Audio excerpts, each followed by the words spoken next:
of the use of the policy to use two personalities. One is the person to say, oh yes, whatever you want, for sure. And when you go to the door, you say, you know, because you go into your own. The idea is not to portray that as a business owner to the customer.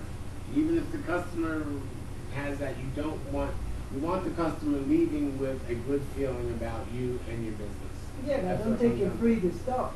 Because we'll talk about that. We'll get to that. They want to be free. Yeah, you know, we'll talk about that. They're fighting and everything, and they want to be the products free. Right, we'll get to that. We will definitely get to that.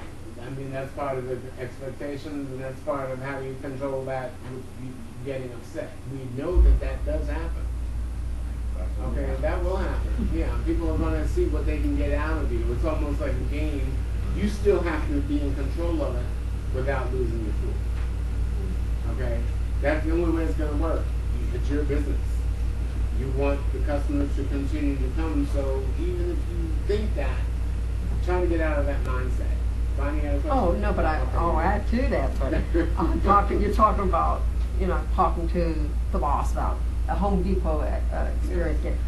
I'm one of these. You see me with clips all the time. I take the date, the time, who I talked to, how long I was on the phone with that person. If they call back, then I'll put the date, RC, return call, to me personally. Mm-hmm. I took all this stuff in school, business etiquette, right?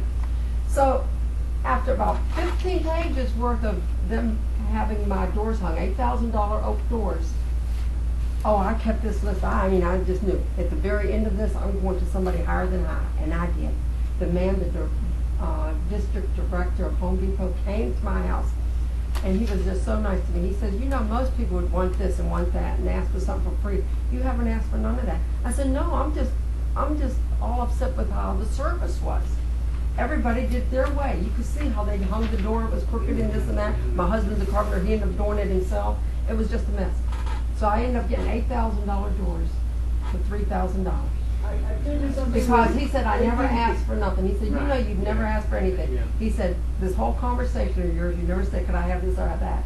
He said, would you be satisfied with $3,000? I kissed him. I really couldn't. I said, I can't believe this. So it pays to not argue with them, but tell them how their service has been. That is a recovery tip. Okay, which is fine, but that is how some businesses recover from negative publicity, by offering something. Now you brought up from the standpoint, yes, some customers demand. See, we were talking about that before, about you give them a new shirt, you know, didn't fit, or they tore it or something. Do you give them something new in return? Do you give them a coupon? Do you give them credit? That's something you have to decide in your own business how you're going to handle it. Okay? Or do you flat out say no? Well, the people who flat out say no, it depends again on their type of business and where they're located and how it's set up. But you've got to have a way of saying no where the customer will buy into it or accept it. Okay? In my business, it's different. Yeah. Because in order to get sales, you have to give something. Right. You have to let them try the pies. You have to let them try everything. Sometimes they try everything, and you find 90% of the time that the people, they end up buying more because you give. Now that you're saying that, do you ever have someone coming in and saying that the pie was bad or they didn't like it, or have you had that experience yet? Well, when we first started, someone would say, well, it wasn't hard enough.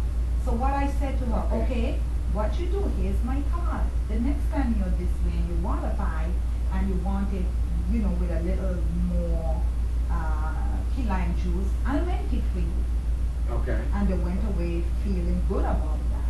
Because some people like, right, okay, all right. you know, so we said, we'll custom make it for you, you know. Very good. What about alterations? Do you do alterations? No. No.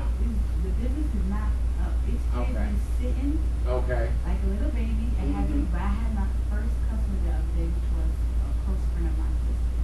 Okay. But that's why I was telling each other yesterday that it was just getting past that point of nervousness or whatever you want to call it, because it's been sitting there. The merchandise, everything has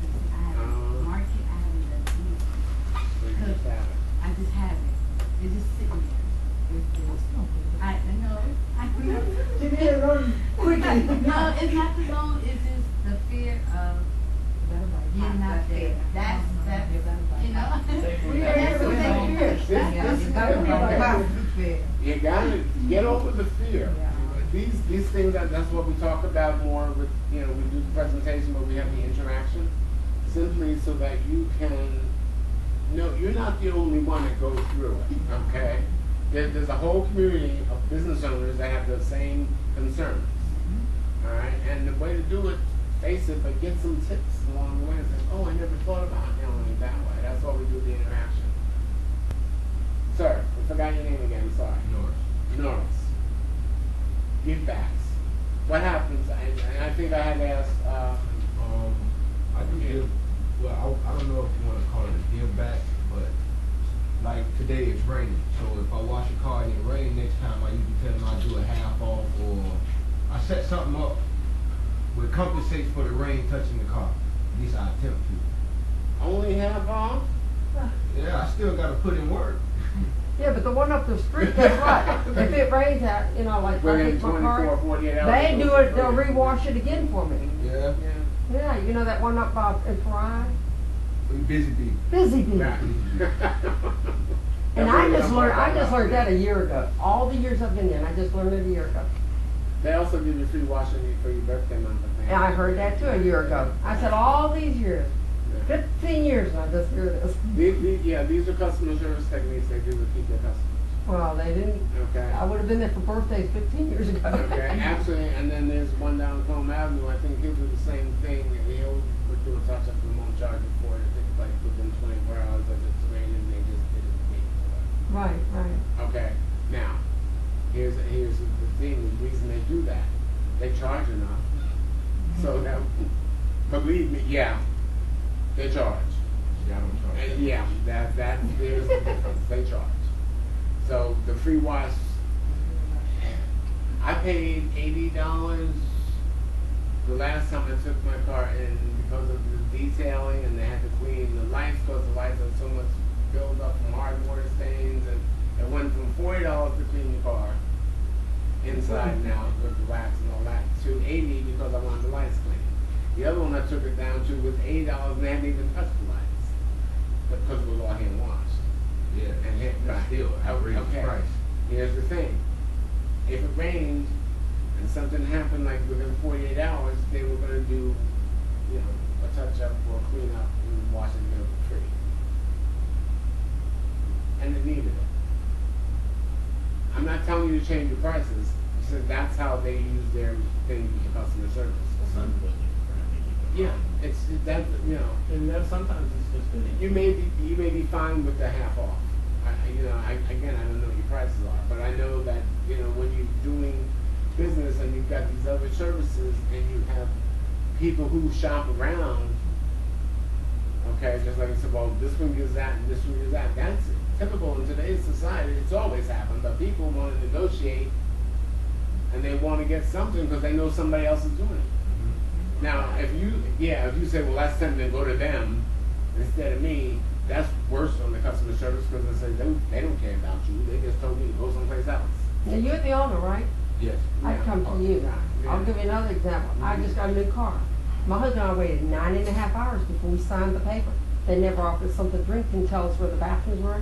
I didn't get paid to sit there 9.5 hours, but they got my money because I got a new car. So I went to the head man. I waited a whole week because I was waiting to hear some feedback. Nobody even said thank you. Can you believe this? They got our money back. So the assistant manager, he wanted to know what he could do for me. I said, well, I know you can't give me no money, so could you wash my car once a month for the next year? Do you agree with that? Well, first of all, I wouldn't have sat there 9.5 hours. No, I can't believe we did this. I still can't believe we did this. Well, I didn't have another car. My car actually died. It died, so I didn't have another car. That's pretty good. Okay, no, but that's good though. So I feel like I'm getting a good deal of it. Yeah. Once a month, wash my car. 9.5 hours. God bless you. And my husband. I said, could you imagine paying two people's paychecks for 9.5 hours? I don't have service and I'm not in and out in a couple of hours. I mean, I understand it takes time for the paperwork, but 9.5 hours, no, this is too long. I'm gone. Do something about that business to happen. Oh, talk about customer service. I somebody say, else had. I know. My phone doesn't work again. Now, I just had it repaired by Apple on customer service June 30th. Because I went out of town. It was working fine last week. Phone was back out. I went on the Saturday, June 30th was a Saturday, okay. I did make an appointment, okay. A 2-hour wait, okay. It's Saturday, I get it.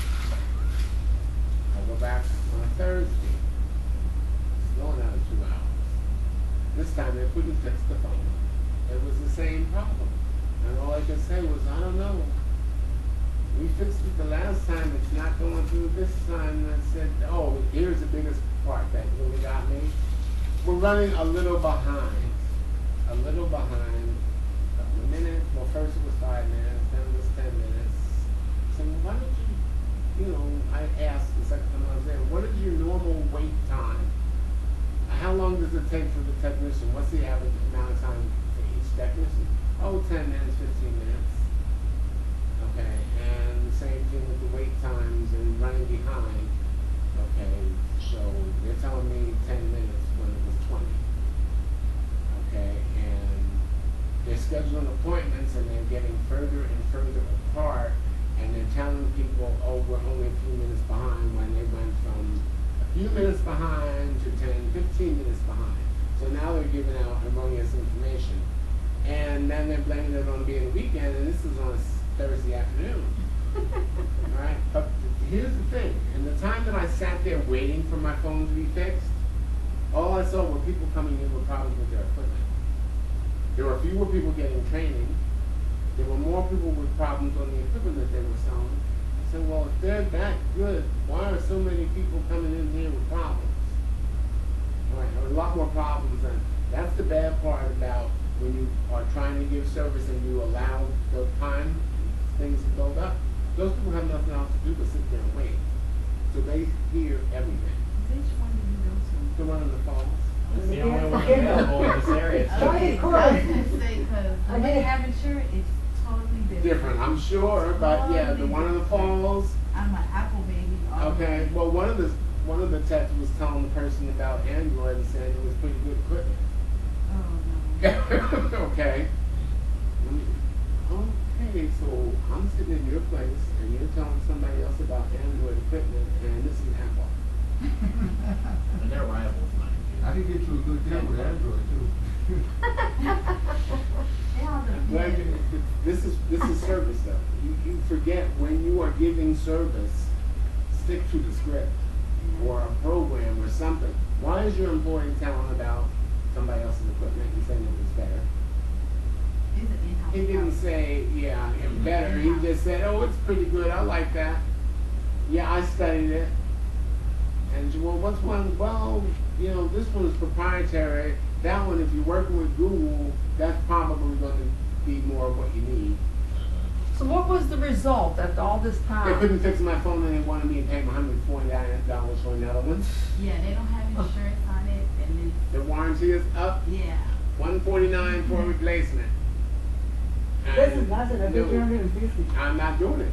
Because the line is, they say the line is broken, my telephone, and I have to I'm not replace new one. Service I wise, said, they don't cover? I was through. Nope. I mean, service wise, it doesn't do anything for me, and I'm not going to Aventura.